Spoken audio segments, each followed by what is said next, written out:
தாயே, அறியாம நடந்த தப்பு மன்னிச்சு ஜமீனையா குடும்பத்து மேல இருக்கிற கோவம் நீங்கி அவங்க குடும்பம் நல்லபடியா வாழ நீ தான் தாய் அருள் புரியணும். தாயே நாகம்மா. அம்மா நாகம்மா தாயே, படையிலா பால் கொண்டு வந்திருக்கோம். அதை பருகி உன் கோபம் குறையணும், என் குடும்பத்துக்கு அருள் பாலிக்கணும் தாயே.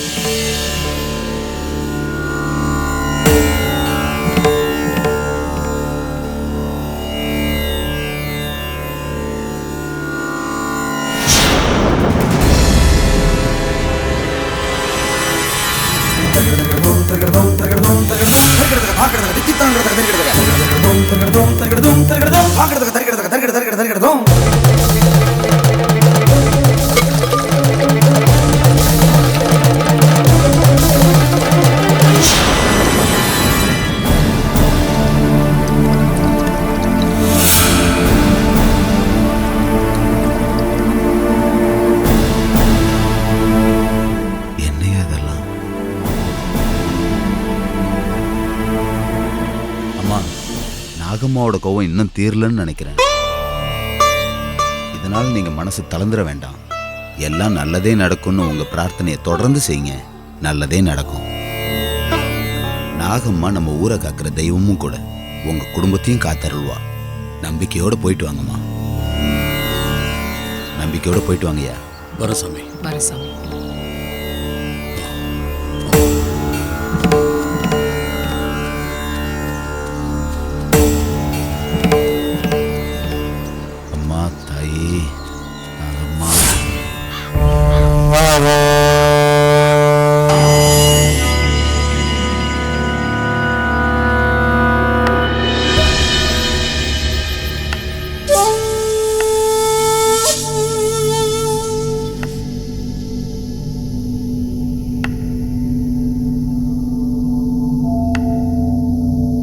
தமயந்தி,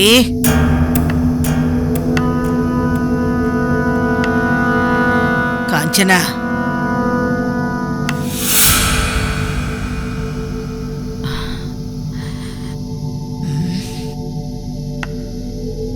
காஞ்சனா,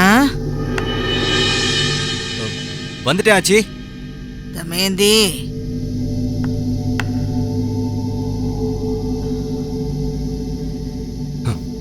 ஆச்சி என்ன வேணும்? என்னடா உன் தங்கச்சியை கூப்பிட்டா நீ வர்ற? காஞ்சனா இல்லையா? அப்பா அம்மா காஞ்சனா 3 பேரும் கோயிலுக்கு போயிருக்காங்க ஆச்சி. என்னடா சொல்ற? அவங்க எதுக்கு கோயிலுக்கு போகணும்? வேற எதுக்கு ஆச்சு? நம்ம ஊருக்கு நம்பூதிரியை வர வச்சு கங்கம்மாவுடைய கோவத்தை அதிகமாக்கிட்டோமா. அதனால பால் குடம் எடுத்துட்டு போய் கங்கம்மாவையும் நாகம்மாவையும் சாந்தி படுத்த போயிருக்காங்க.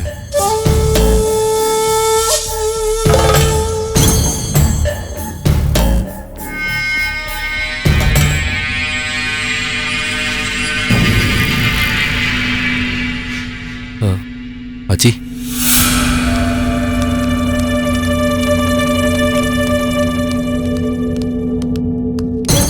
வந்துட்டாங்க ஆச்சி.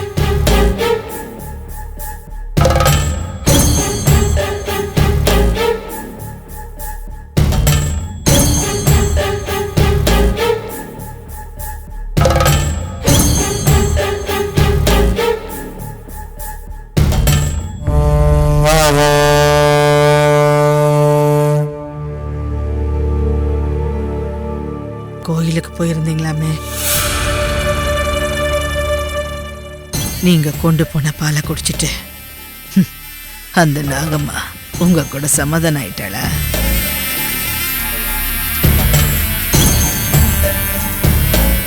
இனி நமக்குள்ள பகை இல்லைன்னு பச்சை கொடி காட்டிட்டாளா?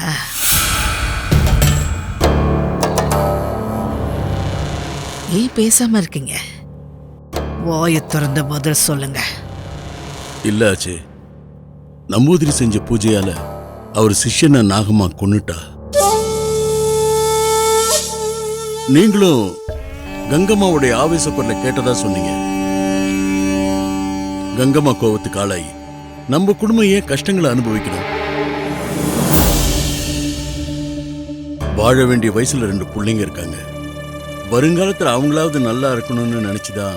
அப்படின்னு உன் பொண்டாட்டி சொல்லியிருப்பா. இவ முந்தானிய பிடிச்சுக்கிட்டு நீயும் கோயிலுக்கு போயிட்டு வந்தியாக்கும். உனக்கு வெக்கமா இல்ல? ஏன் புள்ளதான் கோழ நினைச்சா அவனுக்கு பிறந்து நீயும் கோழையா இருக்கியே.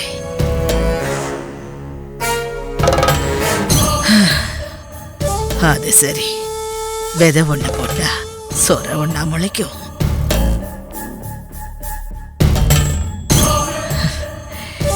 உங்களை நினைச்சா என் உடம்பெல்லாம் கூசுது.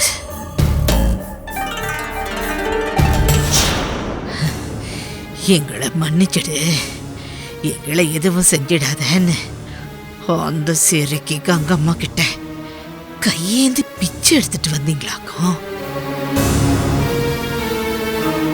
நம்ம வம்சமே விருத்தி அடையாம போகட்டும், அழிஞ்சு கூட போகட்டும், அதுக்காக அந்த கங்கம்மா காலடியில மண்டியிடலாமா? அதை விட ஒரு முழம் கயிறு போதுண்டா. மான மரியாதையோட நாண்டுகிட்டு செத்துடலாம். ச்சே.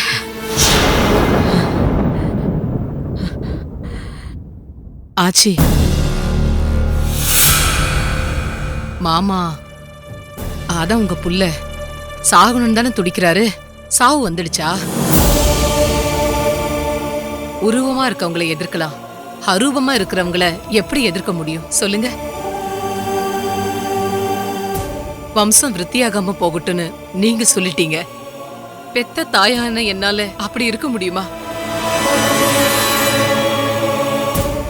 என் பிள்ளைங்களுக்கு ஒரு நல்லது நடக்கணும்னு அனுதினமும் நான் அம்பாளுக்கும் சப்த கன்னிகளுக்கும் பூஜை பண்ணிட்டு இருக்கேன். ஏய், போதும் நிறுத்தடி. எனக்கே உபதேசம் சொல்றியா? அவ்வளவு துணிச்சல் வந்துடுச்சா உனக்கு? இன்னும் இந்த ஜமீனோட ராணிங்கிற நினைப்பிலதான் நான் வாழ்ந்துகிட்டு இருக்கேன்.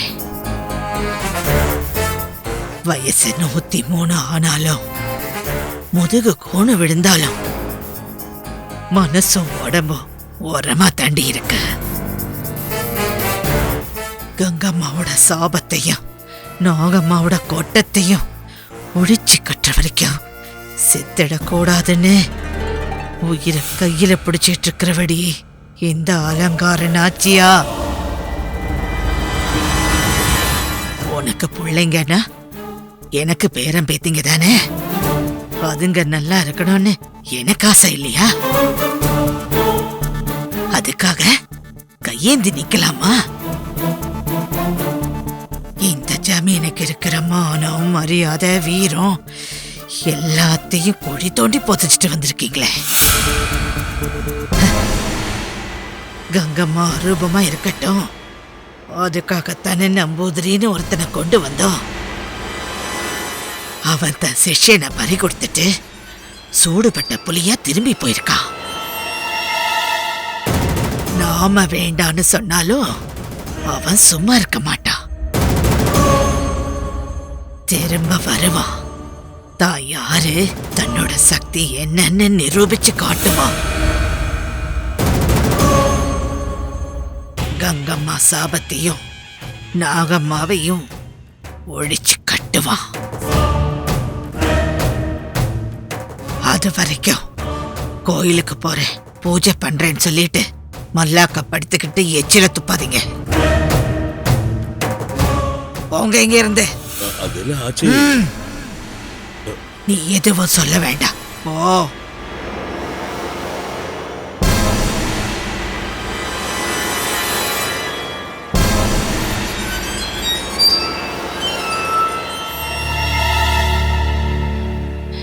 ஆச்சி, பேராண்டி, நீயாவது இந்த ஜமீனோட வாரிசா உயிருக்கு பயப்படாத வீராதி வீரனா இருக்கணும். என்ன புரிஞ்சுதா? சரிங்க ஆச்சி.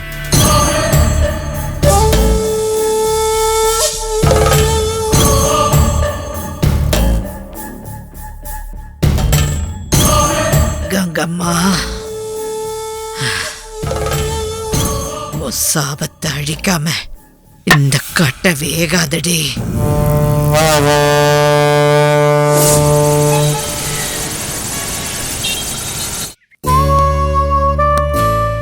Hi Jayanthi, good evening. Hi Prabha, Siva கிட்ட பேசுனியா? அன்னைக்கு போனப்போ கால் பண்ணா, அதுக்கப்புறம் பேசல. கூட அம்மாவையும் கூட்டிட்டு போயிருக்கான்ல, அப்போ வரும்போது அபிராமிய கல்யாணம் பண்ணி ஒய்ஃபா தான் கூட்டிட்டு வருவான்னு நினைக்கிறேன். அப்படி நடக்கணும்னு தான் நானும் ஆசைப்படுறேன். ஆனா அபிராமி அவ நம்பிக்கையில உறுதியா இருக்கால. அப்படி பார்த்தா சிவா கூட புடிவாதக்காரன் தான். தான் நினைச்சத சாதிக்காம விடவே மாட்டான். அபிராமி அவ்வளவு தூரம் சொல்லியும் காதலுக்காக தான் உயிரையே பணைய வச்சிருக்கானே. சிவா அங்க போனது அபிராமிக்கு தெரிஞ்சிருக்கும்ல. சிவா கிட்ட அவ எப்படி ரியாக்ட் பண்ணான்னு தெரியல. ஜெயந்தி, சிவா வாட்ஸ்அப்ல புத்து போட்டோ ஒன்று அனுப்பிச்சிருந்தா. ஏற்கனவே ஒரு புத்து போட்டோ காட்டினியே. அது சிவாவோட நான் ஊருக்கு போனப்போ எடுத்தது. இந்த போட்டோ சிவா எடுத்து அனுப்பிச்சிருக்கான். நானும் சரியா கவனிக்கல. இதோ இங்க இருக்கு பாரு.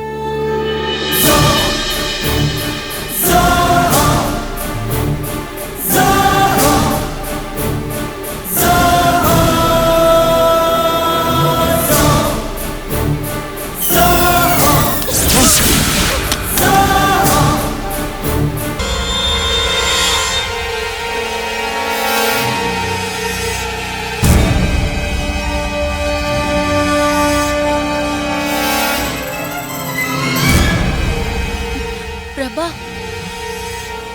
புத்து பாம்பா மாறி நம்மள கொத்த வந்த மாதிரி இருந்துச்சே. ஆமா,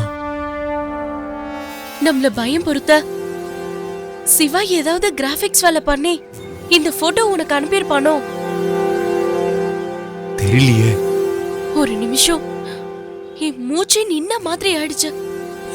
எனக்கும் தான். முதல்ல இந்த போன் எடுத்து சுவிட்ச் ஆஃப் பண்ண.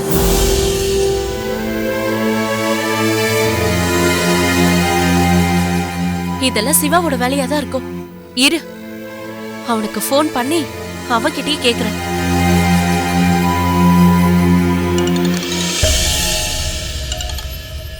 Hi Jayanthi, how are you? Siva, உனக்கு ஏன் இந்த கொலவெறி? ஜெயந்தி, என்னாச்சு? புத்து போட்டோ பாம்பா மாறி எங்களை கொத்துற மாதிரி ஒரு விஷுவல் பிரபா வாட்ஸ்அப்க்கு அனுப்பி வச்சிருக்கா.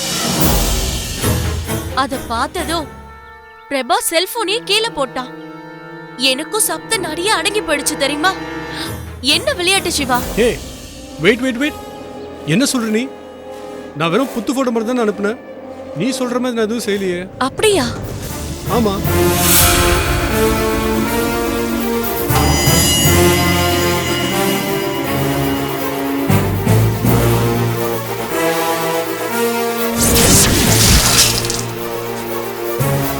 ஜெயந்தி, 1 செகண்ட். சொல்லு சிவா.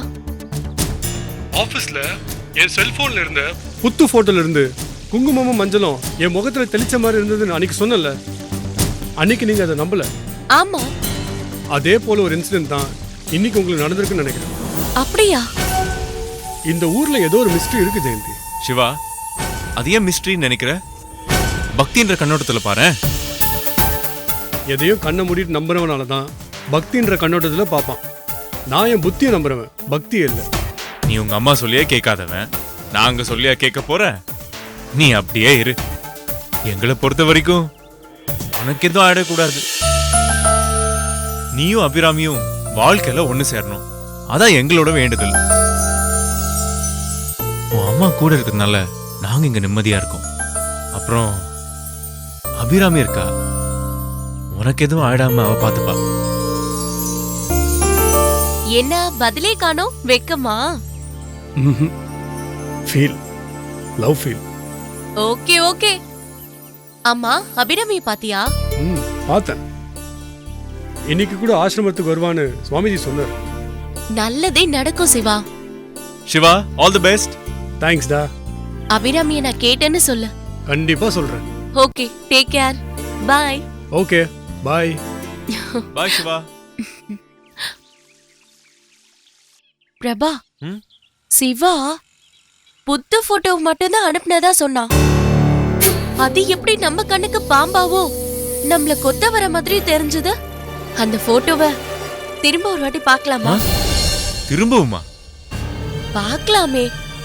சிவா சொன்ன மாதிரி ஏதாவது விஷயம் இருக்குமா, இல்ல அபிராமி சொன்ன மாதிரி சாபத்தோட விளைவா இருக்குமான்னு தெரிஞ்சுக்கலாம்.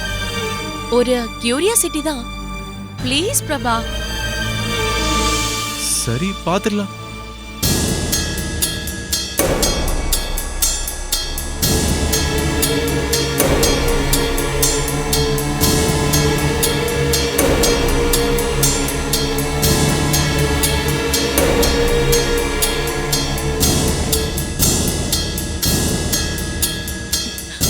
என்னாச்சு பிரபா? அந்த போட்டோவை காணோம். நல்லா பாரு. இல்ல ஜெயந்தி, கேலரி ஃபுல்லா தேடி பார்த்துட்டேன், டெலீட் ஆயிருக்கு.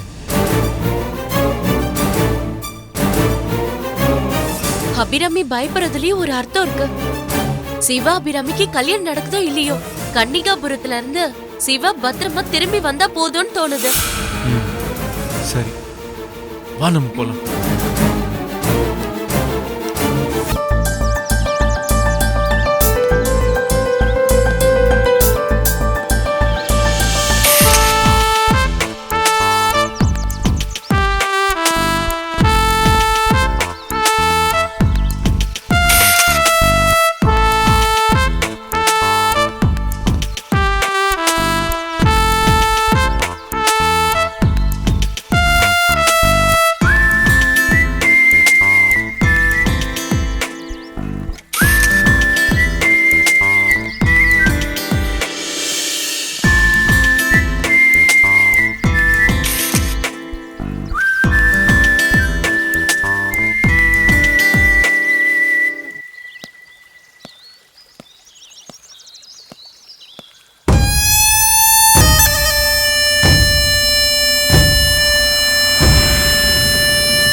Hi boatman. போட்டு வருமா? எங்க போனோம்? கன்னியாபுரம் போகணும்.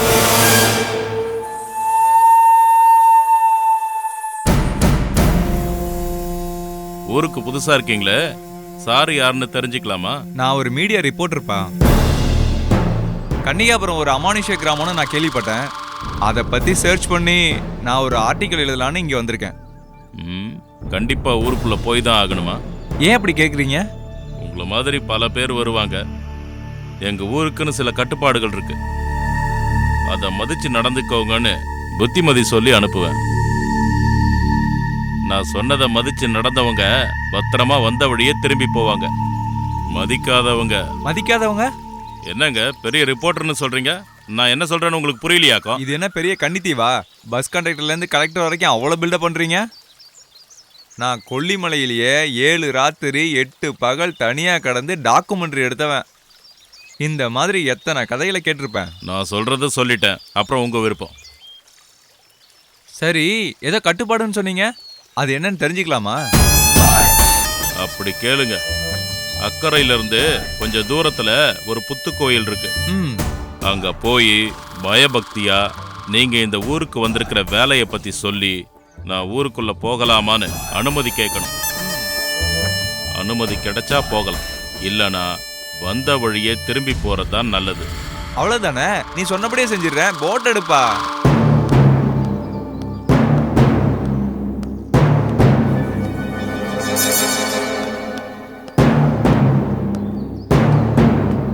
இங்க உட்காருங்க.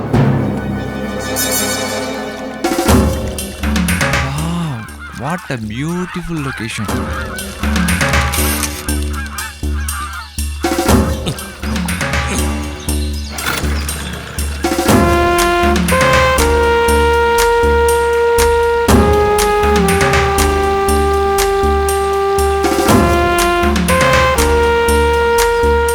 எவ்வளோ பச்சை பசேல்னு இருக்கு.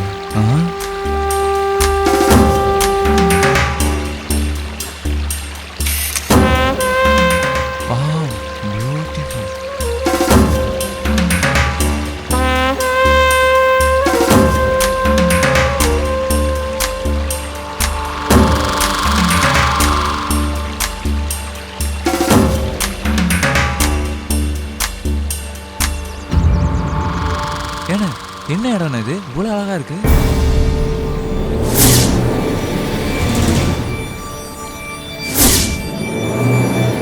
அதுவா பூதாவனம். பூதவனமா?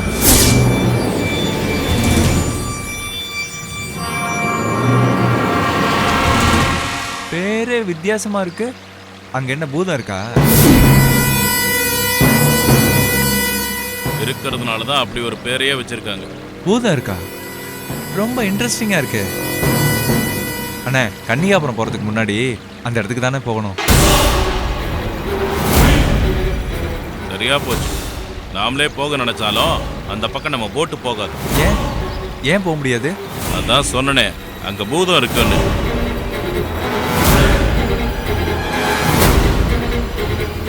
தூரத்துல இருந்து பார்க்க தான் அழகா இருக்கும், பக்கத்துல போனா அவ்வளவுதான்.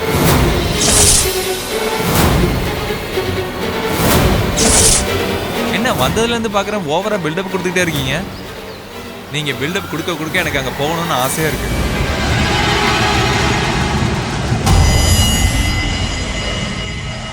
போங்க, ஆனா திரும்பி வரமாட்டீங்க.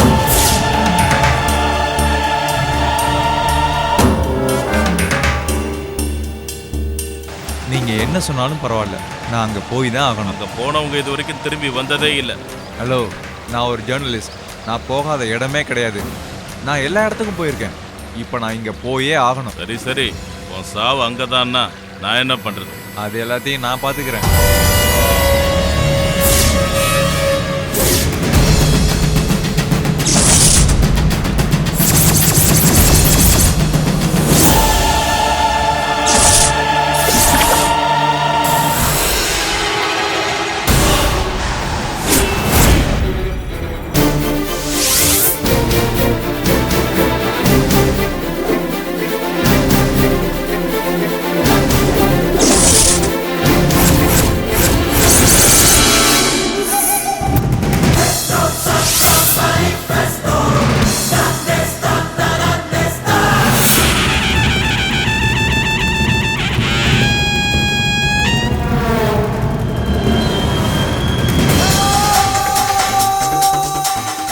ஒரு உயிரையே போக்கடிக்கிற விஷத்தை தன் வாயிலேயே இருத்தி வாழறது சாதாரண விஷயம் இல்லை. இப்படி